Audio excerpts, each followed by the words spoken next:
Урматтуу Москва шаарындагы мекендештер, эгерде сиз жакын арада Казакстанга чыгып келүүнү ниет кылсаңыз, сизге тажрыйбалуу айдоочу Асылбек мырзаны сунуштайбыз. Биздин Аль Фортуналары кызмат кылат. Унабыз ыңгайлуу жана кенен жолдо кыйналбайсыз. Жолго чыгарда документти чорнойдон текшеребиз. Без пересадка өзүбүз алып кирип чыгабыз. Биздин дарек метро проспект Мира 39А.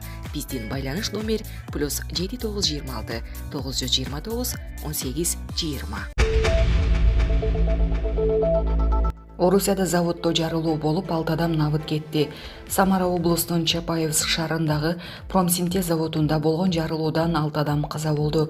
Бул тууралуу ТАСС агенттиги жазды.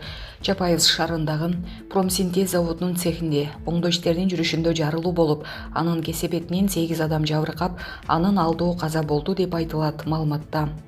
Промсинтез Орусия жана КМШда өнөр жай жардыргыч заттарды негизги өндүрүүчүлөрдүн бири болуп саналат. Булак Назар Ньюс кежи.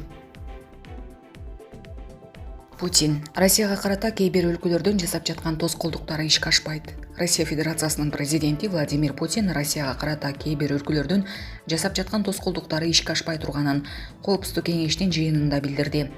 Россияга карата кээ бир өлкөлөрдүн жасап жаткан тоскоолдуктары ишке ашкан жок жана ашпайт дейт ал.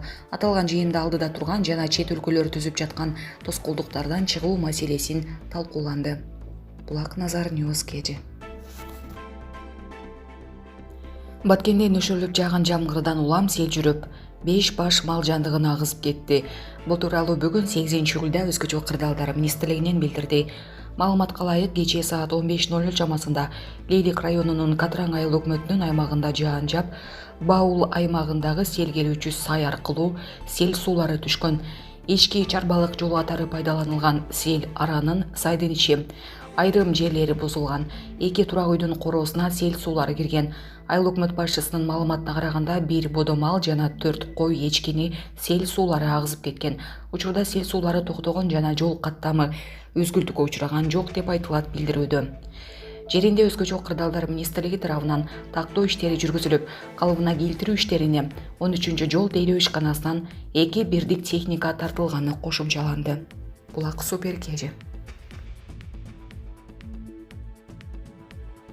Өзбекстанга тиешелик жол менен тамеки алып өтүүгө аракет кылган жарандар кармалды. Бул тууралуу бүгүн 7-июлда УКМКнын басма сөз кызматынан билдирди. 4-6 күндөрү Жалал-Абад облусунун Кербен шаарындагы кыргыз-өзбек чек арасындагы Мамай тилкесинде жана Аксы районунун Коштөө айылында 31 кутуга салынган 15500 таңак өлчөмүндөгү тамеки буюмдары түрүндөгү контрафакттык товарды Өзбекстандын аймагына алып өтүүгө аракет кылган 1981-1987 жылы туулган кыргыз жарандары кармалды деп айтылат маалыматта.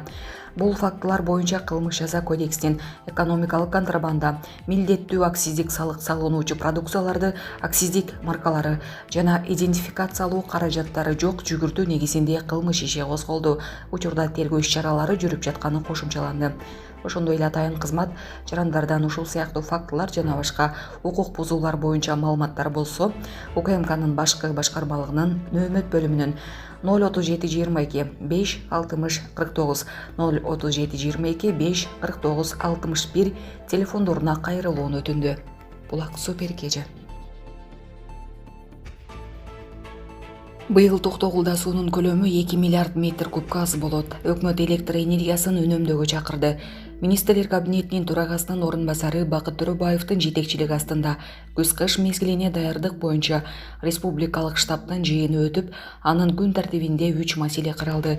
Өкмөттүн басма сөз кызматы билдиргендей, отурумга министрликтердин, тиешелүү мамлекеттик мекемелердин, президенттин облустардагы ыйгарым укуктуу өкүлчүлүктөрдүн, республикалык жана облустук маанидеги шаарлардын өкүлдөрү офлайн, онлайн форматында катышты. Жыйындын күн тартибиндеги биринчи маселеде Токтогул суу сактагычындагы суунун аздыгы талкууланды. Быйыл 1-октябрда Токтогул суу сактагычына 14,34 миллиард метр куб сууну топтоо пландалса, аз агып келгендигине байланыштуу 12,4 миллиард метр кубка гана жетери күтүлүүдө. Демек суунун көлөмү 2 миллиард метр кубка аз болору божомолдонуп жатат. Мындан улам Төрөбаев электр энергиясына болгон лимитти катуу көзөмөлгө алууну тапшырды.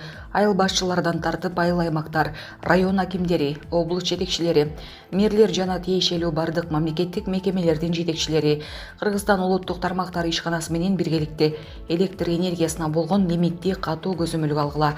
Азыр жай мезгили күн узун жарыкты үнөмдүү пайдаланалы. Борбордук көчөлөрдөгү жарыктар күн чыкканга чейин күйүп турбасын. Бул мэрлерге тиешелүү.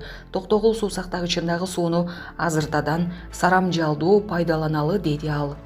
Жыйындын жүрүшүндө бюджеттик мекемелерди калыкты отун менен камсыздоо жана аларды кышка даярдоо менен катар эле көмүргө болгон баа саясаты каралды. Төрөбаев көмүрдүн баасын туруктуу кармоо боюнча маселеге токтолуп, эгерде жеке көмүр казуучу компаниялар отунду сыртка чыгарууда ички керектөөчүлөргө бааны жогорулатса, экспортко тыюу салынарын эскертти. Булак Супер Кежи.